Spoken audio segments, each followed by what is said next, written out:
सभी मसीही भाई बहनों को यीशु के नाम में शालोम, प्रेज द लॉर्ड, जय मसीह की। यीशु द सेवियर मिनिस्ट्री और मैं प्रभु यीशु मसीह में आपका भाई जेम्स, आप सभी का इस बाइबल अध्ययन कार्यक्रम में एक बार फिर से बहुत बहुत स्वागत और परमेश्वर का धन्यवाद करते हैं। मेरे प्यारे भाई बहनों, हम अध्ययन कर रहे हैं यहोशू की पुस्तक का और एक छोटी सी प्रार्थना के साथ आज के अध्ययन को हम शुरू करेंगे। हालेलुया, धन्यवाद पिता परमेश्वर, धन्यवाद करते हैं आपके अद्भुत रीति वाले प्रेम के लिए जो आपने अपने इकलौते पुत्र को देकर हम सभी पर प्रकट किया। धन्यवाद करते महान पिता परमेश्वर आपके अनुग्रह, आपके महान प्रेम, आपकी तमाम आशीषों के लिए। धन्यवाद करते पिता परमेश्वर हम इस बाइबल अध्ययन कार्यक्रम के लिए जिससे हम आशीषित हो रहे हैं। हो रहे थे महान पिता परमेश्वर, जबकि आज का अध्ययन हम करते हैं पिता परमेश्वर, हमारी पवित्र आत्मा अगुवाई करे, सहायता करे, मदद करे, सत्य वचनों को ठीक रीति से सिखाए ताकि हम आपके ग्रहण योग्य बने और आपके राज्य के लिए इस्तेमाल हो सके। पिता परमेश्वर होने दे सारी व्यवस्थाओं को पिता हम आपके धर्ममय दाहिने हाथ में सौंपते हैं। पिता परमेश्वर रिकॉर्डिंग किए जाने को, वचन को समझने और समझाए जाने को, हर एक बात को पिता हम आपकी अगुवाई में देते हैं। पिता परमेश्वर आप हमारी मदद कीजिए, आप हमारी अगुवाई कीजिए। सारा आदर देते हैं, सारी महिमा देते हैं और इस प्रार्थना को यीशु के सामर्थ्य और पवित्र नाम में मांगते हैं, आमीन। मेरे प्यारे भाई बहनों, अब तक हमने यहोशू की पुस्तक में उसका 22वां अध्याय कंप्लीट कर लिया था और मैं आशा करता हूं कि आपने 22वें अध्याय तक ही नहीं वरन 24वें अध्याय तक भी इसे अपने आप से रीड जरूर कर लिया होगा। और अगर आपने रीड नहीं किया है तो मैं आपसे निवेदन करूंगा कि समय निकाल करके इन्हें आप पढ़ जरूर लीजिएगा। तो यहाँ पर हम 23वें अध्याय में देखते हैं कि जब काफी दिन गुजर गए और परमेश्वर ने इजरायलियों को हर एक युद्ध से या उनके शत्रुओं से विश्राम दे दिया, यानी कि अब जब सारे युद्ध वगैरह कंप्लीट हो गए, अब जो सारे कार्य थे, जो देशों पर अधिकार था, वो सब इजरायलियों के अधिकार में आ गया। उसके बाद हम देखते हैं कि यहोशू जो कि अब अपने अंतिम दिनों में हैं और काफी बूढ़े भी हो गए हैं और वो जानते हैं कि अब मेरा अंतिम समय है, तो यहोशू का ये अंतिम उपदेश ये इजरायलियों को दिया गया है। उन्हें एक उपदेश दिया गया है कि तुम जानते हो कि कैसे परमेश्वर ने तुम्हारा साथ दिया, कैसे तुम्हें परमेश्वर ने इस देश का अधिकारी बना दिया, कैसे परमेश्वर तुम्हारे साथ लड़ा, कैसे परमेश्वर तुम्हारी तरफ से लड़ा, कैसे तुम उन पर प्रबल हो गए। ये सारी बातें अपने उपदेशों के रूप में समस्त इजरायलियों के जितने भी पुरनिये हैं और जो मुख्य पुरुष हैं, न्यायियों हैं और सरदार हैं, उन सबको बुला करके ये बात वहां पर कहते हैं। और जो मेन बात यहाँ पर जो यहोशू वहां उन्हें बता रहे हैं और चेता रहे हैं, वो परमेश्वर की महिमा को करने के बाद वो कहते हैं कि अब जो जातियां तुम्हारे बीच में रह गई हैं, क्योंकि कुछ जातियां वहां अभी भी इजराइल में वहां बसी हुई थी, अभी वो पूरी रीति से इजराइल से बाहर नहीं निकली थी। और अभी हम आगे पढ़ेंगे, न्यायों की पुस्तक में जब पढ़ेंगे तो वहां देखेंगे कि परमेश्वर ने अभी उन्हें वहां रहने दिया था। और ये इसलिए रहने दिया था ताकि इजरायलियों की परख हो सके कि परमेश्वर ने जो उनसे कहा है कि वो उस पर चलते हैं कि नहीं। यहाँ पर यहोशू उनसे कहते हैं कि जो जातियां तुम्हारे बीच में रह गई हैं उनके बीच में ना जाना और ना उनके देवताओं के नामों की चर्चा करना और ना उनकी शपथ खिलाना, ना उनकी उपासना करना, ना उनको दंडवत करना। और यहोशू कहते हैं ना ही तुम उनसे कोई समझाने वाला संबंध रखना, यानी शादी विवाह वाला कोई संबंध नहीं रखना। किसी भी तरीके से तुम्हें उनके साथ अपना कोई संबंध नहीं बनाना है और अपने परमेश्वर यहोवा से प्रेम रखने में पूरी चौकसी रखना और जो व्यवस्था तुम्हें दी गई है उसी पर सदा चलते रहना। तो मेरे प्यारे भाई बहनों, यहाँ पर हम देखते हैं कि परमेश्वर ने बार बार इजरायलियों को इस बात की भी चेतावनी दी है कि तुम्हें अन्य देवी देवताओं के पीछे नहीं चलना है, तुम्हें केवल परमेश्वर यहोवा को ही परमेश्वर करके मानना है, उसे छोड़ किसी और को ईश्वर करके नहीं मानना है। ये बार बार इजरायलियों को कहा गया है, क्योंकि मेरे प्यारे भाई बहनों, वहां पर हम देखते हैं कि उस समय जो मिडिल ईस्ट का जो उस वक्त पूरा माहौल था, या हम कहें पूरी दुनिया का जो माहौल था, वो पूरी रीति से मूर्ति पूजा और अन्य देवी देवताओं के पीछे जाने वाला माहौल था। और ऐसे में परमेश्वर ने एक जाति को अपनी प्रजा करके ठहराया जो कि इब्राहिम के वंश से, याकूब के वंश से इजरायली थे, ताकि परमेश्वर का प्रायोजन पूरा हो सके। परमेश्वर का प्रायोजन जो उसके पुत्र से था, वो अपने पुत्र को इस धरती पर उस जाति में से होकर देने वाला था, ताकि जब वो इस धरती पर आए तो वो परमेश्वर यहोवा का नाम जानने वाले लोग हों और तब वो प्रचार करें। तो परमेश्वर का ये प्रायोजन था। इसलिए परमेश्वर ने बार बार इजरायलियों को चेताया है और बार बार इस बात के लिए उन्हें समझाया है कि तुम इस तरीके से इनमें लिप्त मत हो जाना, अन्य जातियों में तुम मेल मत कर लेना, उनसे कोई विवाह संबंध मत रख लेना, उनकी देवी देवताओं को मत अपना लेना। ये सारी बातें यहाँ बार बार परमेश्वर ने और यहाँ परमेश्वर के दासों के द्वारा, मूसा के द्वारा, यहोशू के द्वारा इस्राएलियों को चेता करके बताई गई हैं। और यही अंतिम उपदेश भी यहाँ पर यहोशू ने इस्राएल की मंडली को दिया है। तो मेरे प्यारे भाई बहनों, आप इसे अपने आप से पढ़ सकते हैं। मैंने इसे ओवरऑल तरीके से आपको बता दिया है कि यहाँ इस 23वें अध्याय में क्या कहा जा रहा है। अब 24वें अध्याय को जब हम पढ़ते हैं तो यहाँ पर हम देखते हैं कि परमेश्वर की वाचा को एक बार फिर से यहोशू के द्वारा दोहराया जाता है। जो वाचा, यानी कि जैसा मैंने आपको बताया, वाचा का मतलब एक एग्रीमेंट है। परमेश्वर ने इस्राएलियों के साथ एग्रीमेंट किया है। परमेश्वर ने तो उस एग्रीमेंट पर साइन कर दिए, उस वाचा पर अपना मोहर लगा दी कि मैं तुम्हारे साथ हूं, मैंने प्रतिज्ञा का देश दे दिया है। अब ये जो वाचा थी, इस पे इस्राएलियों का सिग्नेचर होना जरूरी था, क्योंकि जब वाचा होती है, कोई एग्रीमेंट होता है, तो दोनों तरफ से अंगीकार की जरूरत होती है। परमेश्वर ने तो अपना अंगीकार कर दिया और परमेश्वर ने तो दिखा दिया, देखो मैं तुम्हारे साथ हूं, और जैसा मैंने तुम्हारे पूर्वजों के साथ प्रतिज्ञा की थी वैसे ही मैंने उस देश का तुम्हें अधिकारी बना दिया। अब तुम्हारे ऊपर है कि तुम अब किसको चुनते हो।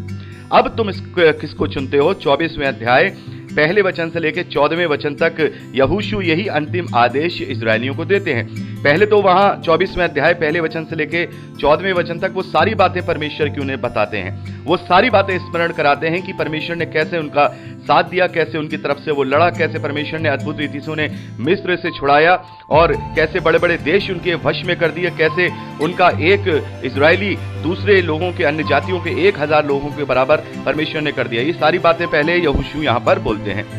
और यहाँ इंपॉर्टेंट बात जो है 15वें वचन में यहोशू कहते हैं, यहाँ पर यहोशू कहते हैं उस वाचा के लिए, जो वाचा परमेश्वर ने इजरायलियों के साथ बांधी है, उस वाचा के विषय में यहाँ यहोशू इजरायलियों से एक बार कहते हैं। यहाँ पर यहोशू कह रहे हैं, और यदि यहोवा की सेवा तुम्हें करनी बुरी लगे तो आज चुन लो कि तुम किसकी सेवा करोगे। आज मेरे सामने मेरे जीते जी तुम इस वाचा पर अंगीकार करो। यदि तुम परमेश्वर के रास्ते पे नहीं चलना चाहते हो, तुम्हें ये पसंद नहीं आ रहा है, तुम्हें ये बुरा लग रहा है, तो आज मैं तुम्हें चुनने का अधिकार दे रहा हूं। आज मैं तुम्हें चुनने के लिए कह रहा हूं कि तुम चुनो, तुम ये चुनो, तुम्हारी ये चॉइस है कि तुम्हें किसके पीछे चलना है, तुम्हें किसके पीछे चलना है। ये एग्रीमेंट तुम्हारे पास रखा हुआ है और परमेश्वर ने अपनी बात को तुम्हारे सामने पक्के तथ्यों के साथ प्रूव कर दिया, तुम्हें इस देश का अधिकारी बना दिया। उसने अपना उस वाचा को पूरी रीति से यहां पर स्वीकृति देकर के इसको पूरा कर दिया। अब तुम्हारे ऊपर है, अब तुम्हारे ऊपर है कि आज चुन लो, आज चुन लो। यदि तुम परमेश्वर की सेवा करना नहीं चाहते हो, तुम्हें उसकी बातें बुरी लगती हैं, तो आज चुन लो कि तुम किसकी सेवा करोगे। चाहे उन देवताओं की जिनकी सेवा तुम्हारे पुरखा महानद के उस पार किया करते थे, चाहे एमोरियों के देवताओं की सेवा करो जिनके देश में तुम रहते हो, परंतु मैं, यहाँ यहोशू कहते हैं, लेकिन मैं अपने घराने समेत यहोवा की ही सेवा हमेशा करूंगा। तो यहां पर हम क्या देख रहे हैं, यहां पर एक मेन पॉइंट देख रहे हैं कि यहोशू ने यहां पर बोला है कि तुम, ये वाचा तुम्हारे साथ रखी हुई है, क्या तुम इसका अंगीकार करते हो। और आगे हम 24वें वचन में पढ़ते हैं कि इस्राएलियों ने यहोशू से कहा, हम तो अपने परमेश्वर की ही सेवा करेंगे और उसी की बात मानेंगे। तब यहोशू ने उस दिन उन लोगों से वाचा बंधाई और शकेम में उनके लिए विधि और नियम ठहराए। तो मेरे प्यारे भाई बहनों, यहाँ पर हम क्या देखते हैं, इस्राएलियों ने ये वाचा अपनी तरफ से परमेश्वर के साथ पक्की की कि हाँ, हम परमेश्वर को चुनते हैं और परमेश्वर की उन तमाम बातों को चुनते हैं जो परमेश्वर ने हमसे मूसा के द्वारा बताई हैं कि यदि हम उसकी आज्ञा पालनता करेंगे तो ये सारी जो ये फिजिकल चीजें वहां हमने अभी पढ़ी थी जो व्यवस्था विवरण में, कि परमेश्वर उनको समय पर मेघ बरसाएगा, उन्हें आशीष देगा, वो हमें दिया करेगा। और इस वाचा में वो बात भी आती है कि अगर वो परमेश्वर से फिरते हैं तो फिर परमेश्वर उनको परमेश्वर की आज्ञा ना पालन करने के लिए जो भारी दंड देगा, जो हमने व्यवस्था विवरण में पढ़े हैं, वो सब उन पर आ पड़ेंगे। तो ये यहां पर हम देखते हैं कि इस प्रकार से वाचा का एक तरीके से नवीनीकरण होता है।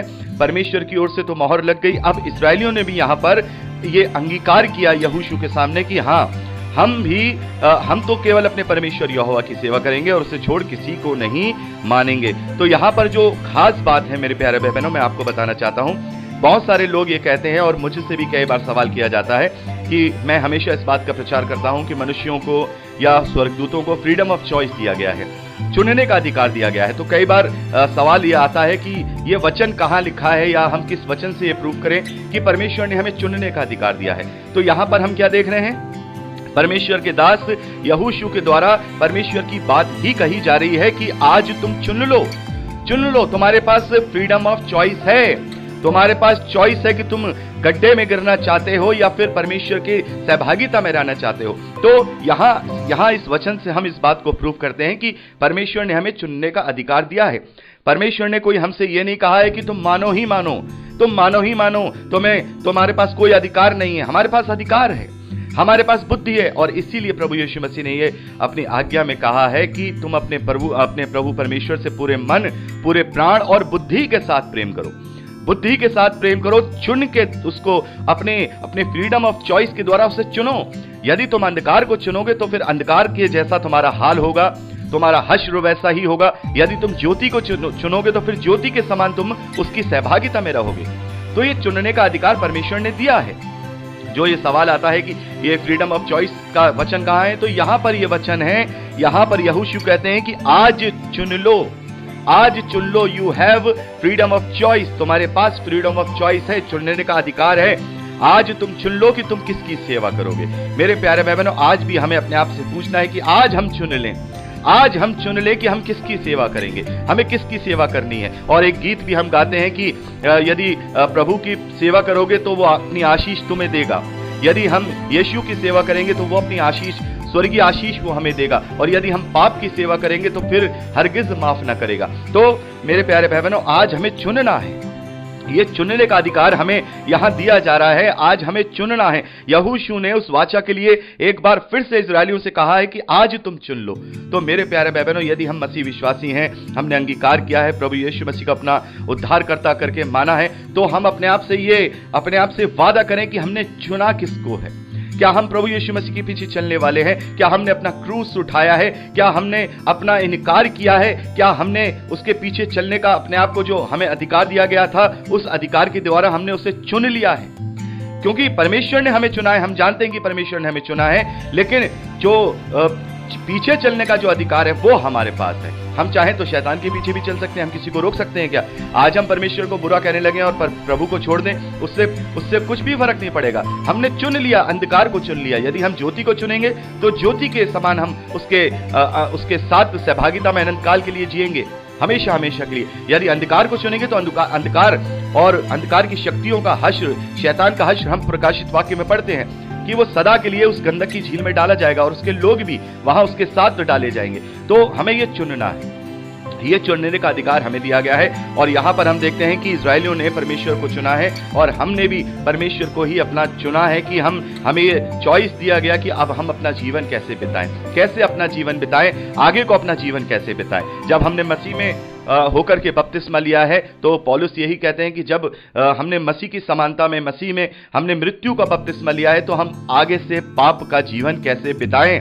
हम प्रभु यीशु मसीह के समानता में नई सृष्टि बन गए हैं, तो फिर हम पाप की समानता में आगे का जीवन कैसे बिताएं। तो हमें चुनना होगा कि यदि हमने प्रभु को ग्रहण किया है तो हमें अपना जीवन कैसा बदलना है, हमें अपने जीवन को कैसे नई सृष्टि बनाना है। तो ये वचन हमसे यहाँ पर इसी बात को कहता है। और वहां यहोशू इजरायलियों से कह रहे हैं कि आज चुन लो कि तुम्हें परमेश्वर की सेवा करनी है या अन्य देवी देवताओं की सेवा करनी है, लेकिन मैं तो अपने घराने समेत यहोवा की ही हमेशा सेवा करूंगा। तो मेरे प्यारे भाई बहनों, इस प्रकार से हम देखते हैं 24वें अध्याय उसके 25वें वचन तक यहाँ पर हम देखते हैं कि जो यहोशू हैं इस प्रकार से वाचा का नवीनीकरण करते हैं और इजरायली यहाँ पर अंगीकार करते हैं कि हाँ, हम तो केवल यहोवा को ही मानेंगे और उसी की बात को मानेंगे और उसकी व्यवस्था का पालन करेंगे। तो मेरे प्यारे भाई बहनों, इस प्रकार से यहाँ पर हम 25वें वचन तक का अध्ययन करते हैं और यहाँ अब 24वां अध्याय जो कि लास्ट अध्याय है उसके 26वें वचन से लेकर 33वें वचन तक ये कुछ वचन ही बाकी रह गए हैं। और मैं चाहूंगा कि अगली रिकॉर्डिंग में इनके विषय में बात करके हम अपने अध्ययन को कंप्लीट करें। तो अगली रिकॉर्डिंग में आगे की बात करेंगे। प्रभु आपको आशीष दे। Praise the Lord.